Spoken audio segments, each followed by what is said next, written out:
Olá, bem-vindos à nossa análise. Hoje, a gente vai embarcar numa jornada muito fascinante pela alta filosofia do direito.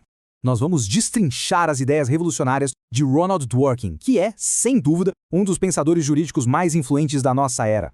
A nossa meta aqui é pegar todos esses conceitos densos e transformar em algo claro, direto e, claro, super envolvente para todo mundo. Então vamos direto ao ponto. Vamos começar com aquela pergunta que tira o sono de muito jurista. O que acontece de verdade nos famosos casos difíceis? Pense em decisões gigantescas, daquelas que mudam a história da sociedade, como o famoso caso Roe contra Wade nos Estados Unidos. Quando as regras escritas parecem simplesmente acabar ou não dão uma resposta óbvia, será que os juízes tiram uma decisão da cartola, baseada no que eles mesmos acham certo? É exatamente esse nó que a gente vai desatar agora. E para chegar nessa resposta, o nosso roteiro de hoje vai ser bem dinâmico. 1. O problema da discricionariedade. 2. Princípios versus detalhes. 3. O direito como integridade. 4. A metáfora do romance. E 5. A tese da resposta correta. Ponto 1. O problema da discricionariedade. O famoso debate nos casos difíceis. Bom, o maior ponto de atrito no direito moderno é justamente como lidar com aquelas situações super complexas onde a gente não tem uma regrinha pronta para usar. E olha só que contraste brilhante a gente tem no mundo jurídico sobre isso. De um lado, tem pensadores como Robert Alexy que meio que aceitam a discricionariedade. Eles veem isso como algo inevitável e tentam organizar a casa usando um método de ponderação. Mas, do outro lado, numa oposição quase radical, a gente tem o Ronald Dworkin. Para ele, dar esse poder discricionário na mão do juiz não é um mal necessário coisa nenhuma. É um problema estrutural inaceitável. O Dworkin tem uma aversão completa, total, à ideia de que um juiz possa ter liberdade para escolher as coisas de forma arbitrária. Tem uma citação do jurista Lénio Louis Streck que bate exatamente nessa tecla.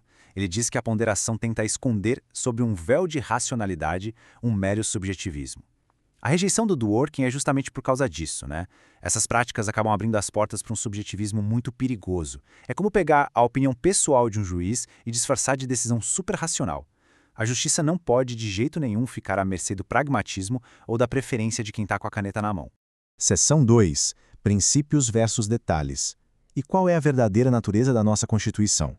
Para a gente conseguir eliminar essa discricionariedade, precisamos primeiro repensar o que significa ter uma Constituição. Existe uma visão mais antiga que enxerga a Constituição como uma constituição de detalhes. Ou seja, como se ela fosse um manual de regras históricas rígidas, preso exatamente àquilo que os autores imaginavam séculos atrás. Mas o Dworkin propõe uma virada de chave. Ele defende a Constituição de princípios. É olhar para a Constituição como um documento grandioso, vivo, que é fundamentado em compromissos morais muito amplos, como garantir igual consideração e respeito a todos os cidadãos, independentemente da época. Claro que quando a gente fala isso, bate aquele medo no público. Muita gente pensa, peraí, dar poder para juízes que não foram eleitos ficarem interpretando princípios abstratos não é meio antidemocrático? Mas o Dworkin rebate isso na lata. Ele diz que colocar princípios em prática através de juízes independentes não tem absolutamente nada de antidemocrático, muito pelo contrário. Garantir que o governo trate todo mundo como igual e respeite as liberdades é a pré-condição básica para a gente ter uma democracia que seja realmente legítima. O que nos leva à parte 3. O direito como integridade. O grande mecanismo central dessa história toda. Se a nossa Constituição é uma comunidade de princípios e não um manualzinho rígido, como é que a gente aplica isso na prática sem cair naquele subjetivismo de novo? A resposta está aqui. O direito como integridade. A grande sacada do Dworkin é que a integridade política exige que o Estado não seja esquizofrênico.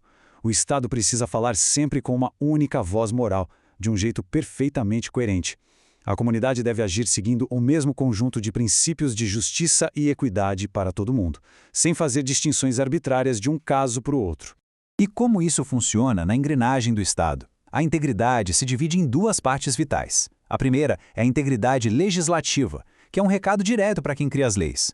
O conjunto dessas leis precisa fazer sentido moralmente. E a segunda, que é o X da questão para a gente hoje, é a integridade jurisdicional. Essa exige que os juízes nunca olhem para as leis como fragmentos isolados, mas sim como um sistema lógico, contínuo e completamente coerente de princípios. Então, o ponto crucial a gente reter aqui é que a integridade funciona como um escudo blindado contra conchavos puramente políticos. Ela proíbe expressamente as chamadas leis conciliatórias. Sabe aqueles compromissos de meio termo, onde você afirma um princípio para um grupo, mas magicamente nega para outro só para equilibrar forças políticas? A integridade não aceita isso. A verdadeira justiça não faz barganhas arbitrárias. Seção 4. A metáfora do romance. O famoso chain novel, ou romance em cadeia. Como exatamente um juiz aplica essa integridade magistral no dia a dia de um tribunal? É aqui que o direito se encontra maravilhosamente com a literatura. Imaginem a seguinte cena. O sistema jurídico é como um livro gigantesco sendo escrito a várias mãos. Um juiz nunca, em hipótese alguma, escreve o primeiro capítulo do zero. O passo número 1 é que ele deve ler e absorver tudo o que veio antes, ou seja, os precedentes e a nossa história institucional. No passo 2, ao tomar uma nova decisão, ele está basicamente escrevendo o próximo capítulo da história. E o passo 3, que é a regra de ouro, ele tem o dever máximo de garantir a coerência e a unidade da narrativa com tudo que já aconteceu. Ele não pode mudar o gênero do livro do nada ou trocar os valores do protagonista só porque acordou com vontade. O que eu acho fenomenal nessa metáfora é a virada de chave filosófica que ela provoca. O Lênio Streck até pontua que essa interpretação transcende o eu a caminho do nós, ou seja, o juiz deixa de estar ali isolado na sua vontade caprichosa e passa a fazer parte de uma longa tradição de uma comunidade inteira. O romance em cadeia amarra completamente o intérprete à nossa história. E finalmente chegamos à seção 5, a tese da resposta correta, a grande conclusão do Dworkin. Tudo o que a gente construiu até agora culmina nesse ponto super audacioso. É aqui que a mágica acontece com a tese da resposta correta. Numa sociedade guiada por princípios consistentes, o sistema jurídico nunca está vazio e não existem as famosas lacunas incuráveis. Por causa disso, mesmo nos casos mais absurdamente difíceis e complexos que a gente puder imaginar, sempre vai existir uma resposta juridicamente correta ali dentro. Isso elimina por completo qualquer desculpa para um juiz querer inventar o direito. Vamos amarrar isso bem forte para não sobrar nenhuma dúvida. Por que não há lacunas? Porque o direito não é feito só de regras estreitas. Ele é uma teia muito rica que soma regras e princípios morais grandiosos. E quando a gente olha para a história institucional toda através daquela ideia do romance em cadeia, essa soma de fatores aponta inevitavelmente para a melhor e mais coesa decisão possível. Sendo assim, pessoal, a discricionariedade, aquela ideia de que o juiz precisa inventar algo do zero, se torna uma prática absolutamente injustificável na visão do Dworkin. Bom, para fechar nossa análise de hoje, eu deixo uma provocação super poderosa para todos nós pensarmos.